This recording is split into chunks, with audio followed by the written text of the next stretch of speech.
হামের উপসর্গ নিয়ে এভাবেই মেঝেতে শুয়ে চিকিৎসা নিচ্ছেন কোমলমতি শিশুরা। বরগুনা জেনারেল হাসপাতালের আইসোলেশন ওয়ার্ডের দৃশ্য এটি। এরই মধ্যে হাসপাতালটিতে হাম আক্রান্ত এবং এর উপসর্গ নিয়ে চিকিৎসা নিয়েছেন ১.৫ শতাধিক। এদের মধ্যে ৭৩ জনের নমুনা পরীক্ষায় ২৫ শিশুর হাম ও ১ শিশুর রুবেলা শনাক্ত হয়। এছাড়া হাম আক্রান্ত সন্দেহে বর্তমানে চিকিৎসাধীন ৩৪ জনের মধ্যে ৩২ জনই শিশু। এ রোগে আক্রান্ত হয়ে এরই মধ্যে জেলায় মৃত্যু হয়েছে ৩ শিশুর। জ্বর ওঠার পরেই আমি এবার বাইরে একটু দেখাইছি, দেওয়ার পর দেখি যে কমে না, এই এবার কালকে লইয়া আইছি। এটা নাকি হামের রোগ, এই হামটা ধরা গেছে, তারপর মেডিকেল নিয়ে আসছে। আগে মনে করেন অনেক অসুস্থ ছিল, কোনো খাইতেছিল না, কিছু পারতেছে না, মুখে ঘা হয়ে গেছিল। যেহেতু হামের প্রাদুর্ভাব সারা দেশে ছড়িয়ে পড়েছে, তো ওর অবশ্য 2 ডোজ নেওয়া, কিন্তু বুস্টার ডোজ নেওয়ার জন্য এসেছি।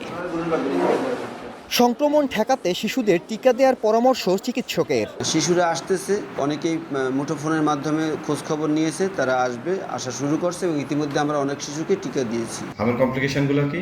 সবচেয়ে কম হচ্ছে নিউমোনিয়া। আমরা যে বাচ্চাগুলো মারা যাচ্ছে সেটা হাম পরবর্তী নিউমোনিয়াতে মারা যাচ্ছে। 1 নম্বর নিউমোনিয়া, 2 নম্বর হচ্ছে ব্লাইন্ডনেস, রোগী অন্ধ হয়ে যেতে পারে যেহেতু কনজাংটিভাইটিস হয়, চোখে ইনফেকশন হয়।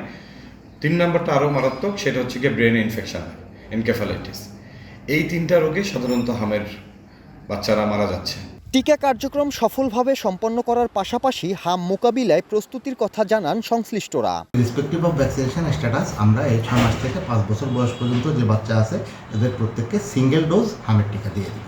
আমাদের এখানে এখন চাইল্ড স্পেশালিস্ট আছেন, ওনারা নিয়মিত 2 বেলা করে রোগীদের দেখছেন, যার জন্য আমাদের এখানে ফ্যাটালিটি এখন নাই, মানে মৃত্যুবরণ হাসপাতালে এখন পর্যন্ত হয়নি।